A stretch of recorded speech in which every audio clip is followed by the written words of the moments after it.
Morgan Geekie, bro. 25 goals. So my hot take is you what do you think he's superstar status or like what do you think?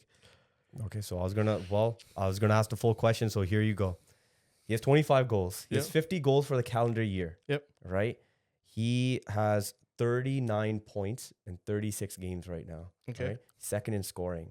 So my question to you is, do you think he's a star, officially a star? And if, let's just say, hold on, if yes or no, let's just say if he is, how do you know when a player turns into a star? Like, is there a certain moment that you could watch or a certain milestone that they hit and you're like, he just turned into a star right in front of our eyes? Okay, so for me, I don't think he's a star. Okay. Why?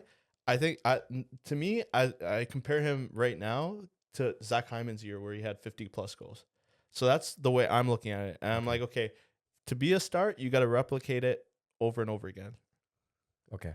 So you're saying that it has to be back-to-back years? Oh, not back to back, but like even if he does it, if it's sustainable, like even if he next year, like he could get injured and stuff like that, but he has to have it carry over a long period of time. Like it's just one season, right? Like Zach Hyman had a crazy year where he scored 50 goals, right? And then now you look at him this year, and is he the same player? Even last year he wasn't the same player. And now you're thinking this year he have bounced back a year, but hasn't been able to replicate him. Yeah. But even back then, you see him, and he's like, is he a star? This is how I tell you you're so dead wrong. Why? Because well, are you gonna say that? Oh, it's because Hyman's playing with two of the best players. No, it's nothing to do with that. Zach Hyman has never been the star of the line. I know that thing's playing with Pasternak, right? That's what I was but gonna say. if you watch Morgan Geekie play, that guy is the driving force of all the offense they're running. Even when Pasta's not playing, even if you go, forget about this year, even if you talk about last year, from January 1st, he's been the second highest scoring player, right? Boston, any type of success they're finding right now, I'm telling you, there's a lot to do with him. Okay. And with me, I think just a game that on Saturday, he had a goal and assist. I was just watching part of the game because it was going on another screen. And I remember he made that pass behind the net and he created a play. I think it was a disallowed goal. The goal happened. I remember watching at that moment and I just looked and I was like, I think he's hit that state. I think he's hit that mark that he's actually a star now in the league. And I'll tell you this guy's journey. Like just talking about this guy's story. He got drafted in 2017. He got drafted, I think it was 67th overall. Yep. He got drafted by the Carolina Hurricanes. And then he went to Seattle, right? Yeah, he played 2 years there. He had 22, 23 points, and he had like a 28-point season. And then that's when Seattle came and they're like, all right, expansion, we're going to take him. They took him. He played... I think 2 years there. Sorry. Before, when he played for Carolina, he played for Charlotte for the AHL team. He won the Calder Cup. He had 44 points that year. Mm-hmm. Then after that, he came to Seattle. That's when he had the 22 and 28 points, I believe. Mm-hmm. And then after that, he signed 1 year deal with Boston. And now he's been there like 3 years, right? So listen to this, crazy. He had 39 points the entire year in 76 games. Then after that, Boston Bruins are like, all right, we like this kid. We're going to sign him. They signed him to a 6-year deal, $33 million deal that kicked in last year. $5.5 million deal, right? And now the way the kid's killing it, he's on pace for 57 goals. I'm not saying he's going to hit 57. Mm-hmm. He's at 25 goals right now. That guy could easily hit 45 goals. Even I don't know, man. Like the way I see it is, I'm like, maybe he's just having a good year because like you can compare it to anyone in the past. Like remember when Jason Blake, just before he came to the Leafs, he had that 40-goal season with the Islanders, right? Yeah, and but that was because of Alexei Yashin. But that's what I'm saying, right? Like it's. Is it going to be sustainable? Like, do you see him carrying this into like not only this season, next season? Sure, he's like driving the play right now, but like everyone adjusts. So like in the offseason, all these teams, they'll adjust. And can he sustain that? I think Boston Bruins, the contract they signed him in, I think this is easily the best contract in the entire league. What's his AAV? $5.5 million. He's $5.5 million right now. Even if the guy hits 60 points. That's amazing, win. Yeah. And this guy right now at the pace that he's going, he's like on pace for 86 points. Mm-hmm. And I think the way him and Pastas found that chemistry, I think they're going to continue doing that even next year. Yes, a lot of people just look at that name and they don't find anything special because he hasn't done it before.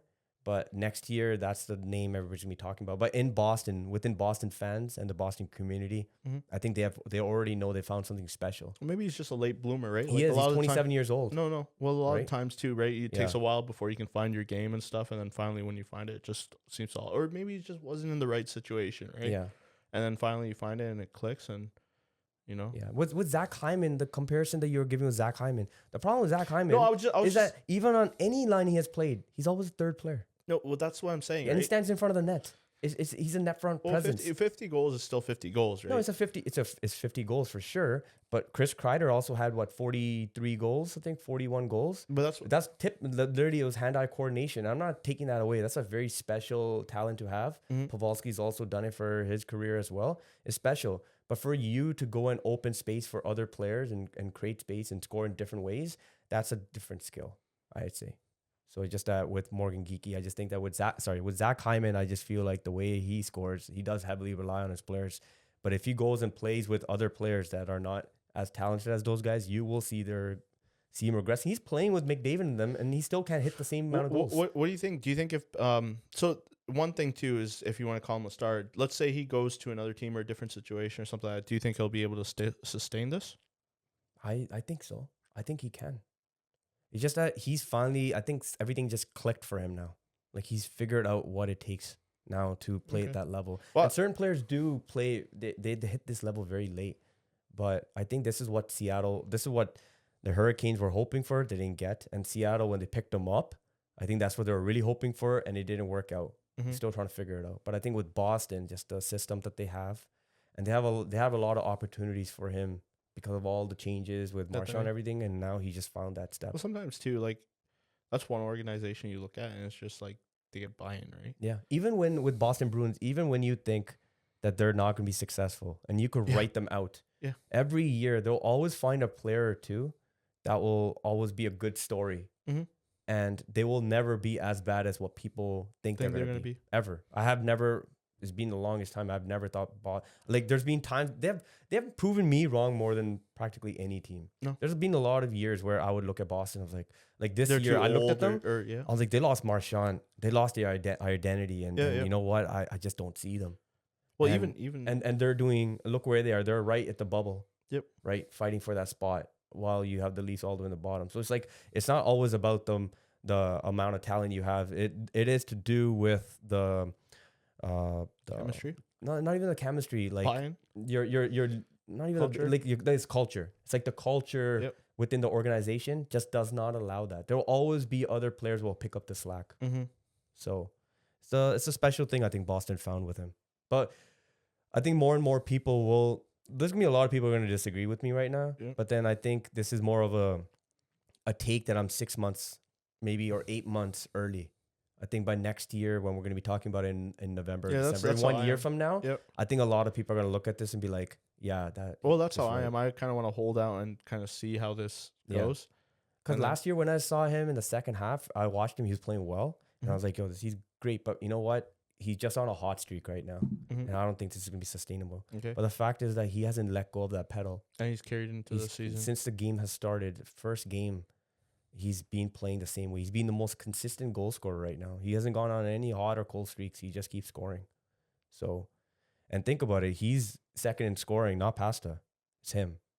So, you know, speaks. Well, and he's hit 39 points right now in 36 games. And the year that he had 39 points, he had in 76 games. And they're like halfway through now. Yeah. So it's impressive. Well, the thing that's going to kind of really, I think, determine if he's a star or not is if he, because this year they're going to have an extended break because of the Olympics. Yeah, that's going to be interesting. So I want to see with all that time, because, you know, maybe he's in his groove now.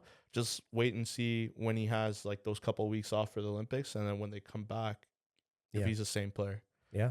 So I guess this conversation we'll most likely reevaluate back after the Olympics. Well, even we could have this talk again and see where Morgan Geekie is. Yeah. And if we think, what do we think, like as a player, like where do you see him? I would ask you that question in 2 months. We'll see where we are. Is my answer going to change or is your answer going to change? But somebody's answer is going to change in 2 months, right? We'll see. Yeah, we'll see. Yeah.